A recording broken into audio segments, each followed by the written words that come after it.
कक्षा 11 भौतिक विज्ञान के इस पीरियड में सभी छात्राओं छात्राओं का एक बार फिर स्वागत है। आज फिर हम सरल रेखा में गति भौतिक विज्ञान फर्स्ट का चैप्टर लेकर आए। इसके विषय में जानेंगे। देखिए, आइए आज है चाल तथा वेग के विषय में जानते हैं।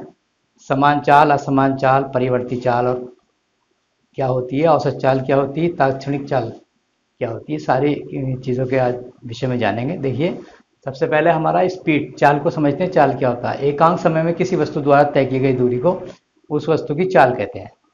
ये चाल बराबर दूरी बटे समय। चाल का मात्रक ऐसा ही पद्धति में मीटर प्रति सेकंड होता है तथा इसकी विमा क्या होती है? LT-1। ये दिया।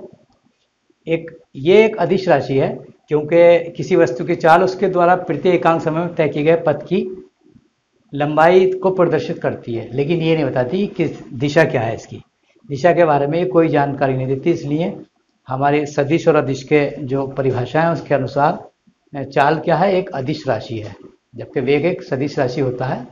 तो क्योंकि अदिश राशियों में केवल परिमाण होता है, दिशा नहीं होती, इसलिए चाल में भी केवल परिमाण है, दिशा नहीं पता लगती, इसलिए ये एक प्रकार की अदिश राशि है। अब देखिए चाल के प्रकार। चाल दो प्रकार की होती है। नंबर एक, समान चाल, एक समान चाल जिसे कहेंगे। जब ये कब होती है? जब किसी वस्तु द्वारा समान समांतरालों में समान दूरियां तय की जाती हैं, तो इस प्रकार की चाल एक समान चाल कहलाती है। अच्छा, अब होती असमान चाल या परिवर्ती चाल। इसमें क्या होता है?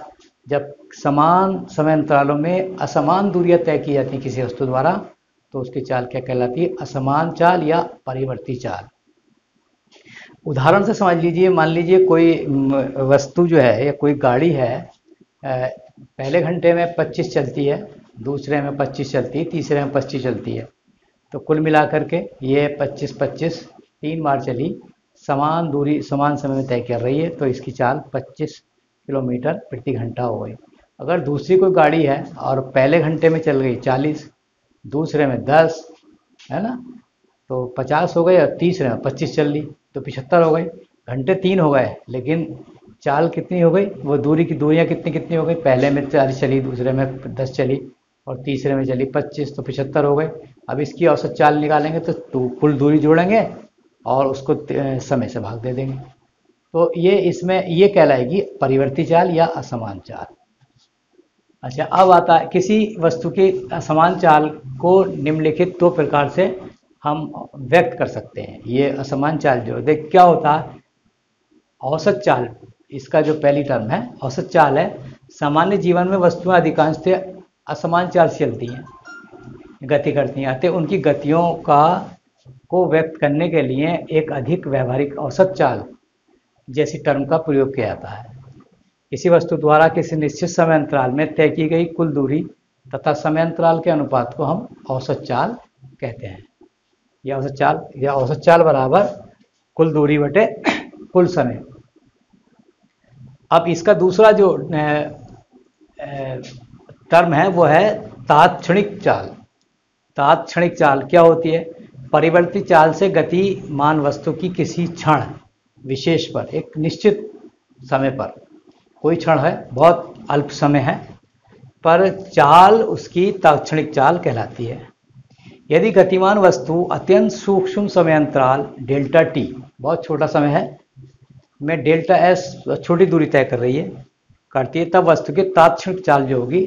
अब डेल्टा टी क्या? डेल्टा टी इतना अल्प समय है कि delta t standing to zero के तरफ को टेंड करेगा। तो क्या होगा? देखिए, v is equal to limit delta t standing to zero delta s बटे डेल्टा टी या डी एस बटे डी टी। जब लिमिट खत्म कर देंगे तो देखिए क्या होगा, जहां डी एस और डी टी जो है एस का समय टी के सापेक्ष अवकलन गुणांक है। किसी वाहन की जब हम तात्क्षणिक चाल नापते हैं तो उसको स्पीडोमीटर द्वारा ज्ञात किया जाता है। तो ये चाल के विषय में आपने जाना। इसके अनेक उदाहरण हो सकते हैं कि कोई भी वस्तु एक घंटे में इतनी चलती, दूसरे में इतनी चलती, तीसरे में इतनी चलती है, इसको हम जोड़ेंगे, जोड़ने के बाद कुल समय से भाग करेंगे तो उससे औसत चाल हम निकाल सकते हैं। तो आज के इस पीरियड में बस इतना ही। कल फिर कुछ और टॉपिक के साथ उपस्थित होंगे। Thank you.